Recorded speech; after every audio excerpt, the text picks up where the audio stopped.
안녕하세요. 현장 브리핑의 강지영입니다.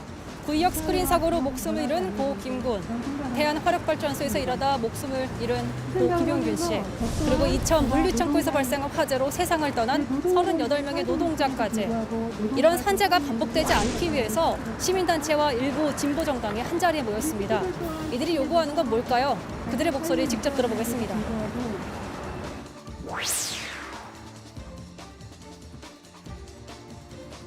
한 해 노동자들이 2,400명이 이제 재해로 목숨을 잃고 있는데 그 가장 근본적인 원인은 사고가 나면 처벌이 약하기 때문입니다.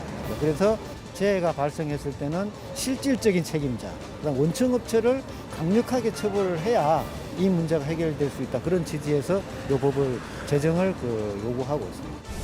2018년 태안화력발전소에서 일하다 숨진 김용균 씨의 사고 이후 산업안전보건법을 개정해 산재에 대한 사업주의 책임을 강화했습니다.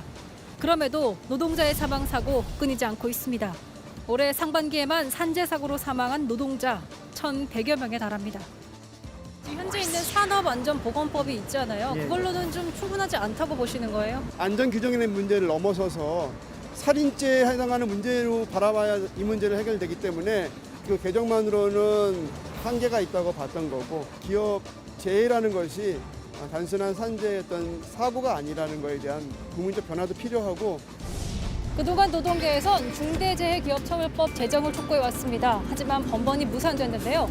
그래서 이번엔 국민들의 참여를 촉구하는 국민동의청원을 통해서 국회에 법안을 제시하는 방법을 택했습니다.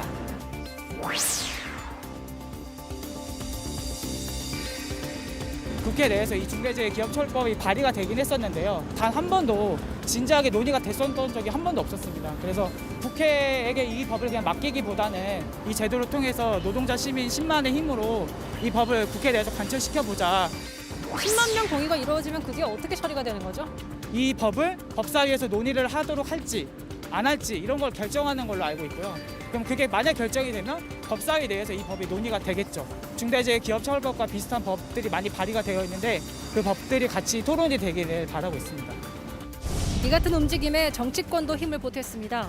정의당에선 21대 국회 1호 법안으로 중대재해기업처벌법을 추진하며 1인 시위를 진행하고 있습니다. 노동자들이 일하다 죽는 것은 기업의 살인 행위라고 선언해야 합니다.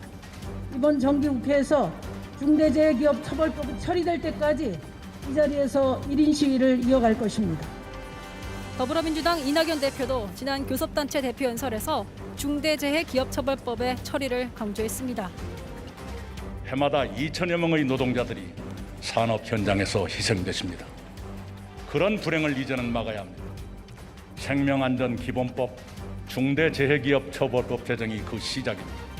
이들 법안이 빨리 처리되도록 소관 상임위에서 노력해 주시기 바랍니다. 한 청년이 산업재해로 목숨을 잃었을 때 원청업체에 내려진 벌금은 700만 원, 하청업체에는 500만 원이었습니다. 노동자들의 안전이 관리되고 보장되는 일터 하루빨리 만들어지기를 바라겠습니다.